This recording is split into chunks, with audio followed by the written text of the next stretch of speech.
It was the age of mercantile capitalism. The Dutch and the Portuguese were in a contest as to who would be the dominant global power.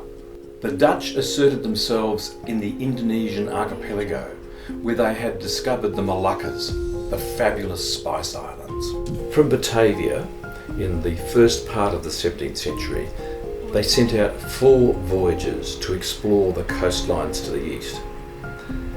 They were in search of trade, gold, silver, and spices, such as they had discovered in the Indonesian archipelago.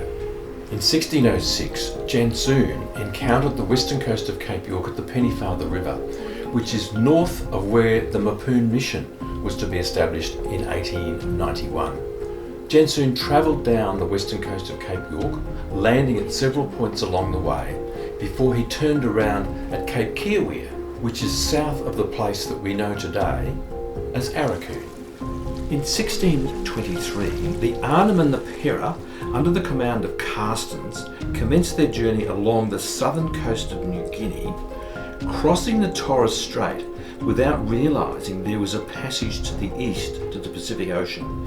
They journeyed down the western coast as far as the Staten River and then returned to Batavia via the Gulf of Carpentaria and Arnhem Land. The Governor-General in Batavia reported to his superiors in Holland that they, quote, found nothing but wild coasts, barren land, and extremely cruel, savage and barbarous natives, who surprised and murdered 9 of our men, partly owing to their own negligence.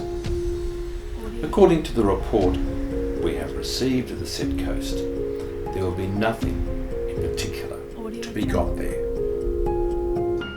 In 1644, Abel Tasman navigated and mapped the Gulf of Carpentaria, and like Carstens and Jansoon before him, he had instructions to engage with the local inhabitants and to persuade them to return with him to Batavia. Finally, in 1656, Gonsel and Van Aschens in the Bus and the Regier had similar instructions to find goods to trade and people to trade with.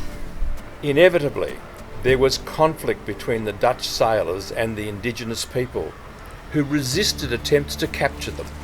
The anthropologist Peter Sutton argues that there's insufficient evidence that a number of Dutch sailors died as a result of conflict with the indigenous people on the western coast of Cape York. In Strangers on the Shore, Sutton goes so far as to suggest that one of the encounters, in which 9 Dutch sailors were reported to have been killed, may have actually taken place in southern New Guinea, principally because none of the Dutch mariners realised that New Guinea and Cape York were separate land masses. After the 1856 expedition, the Dutch withdrew to focus their attention on the Indonesian archipelago, despairing of finding goods to trade and people to trade with.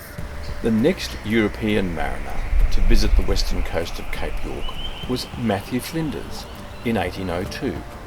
Flinders was circumnavigating the continent of New Holland in the HMS Investigator.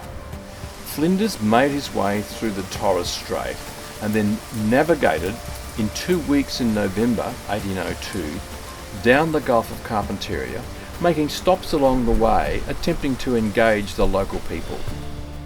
Flinders wrote in his log, "At 8 in the evening, having reached out of the bight and a breeze coming off the land, we steered southward until 10:30. This land forms the south side of a large bight, and besides projecting beyond the coastline and being a little higher than usual, it is remarkable for having some reddish cliffs in it, and deep water near the shore.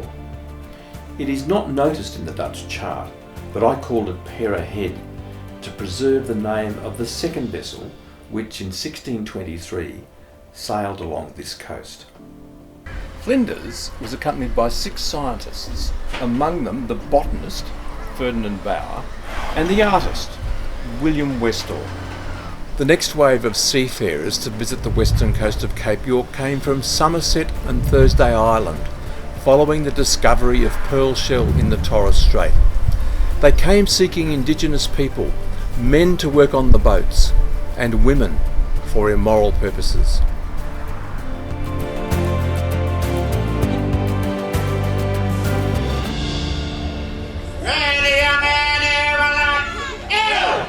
Alamat pena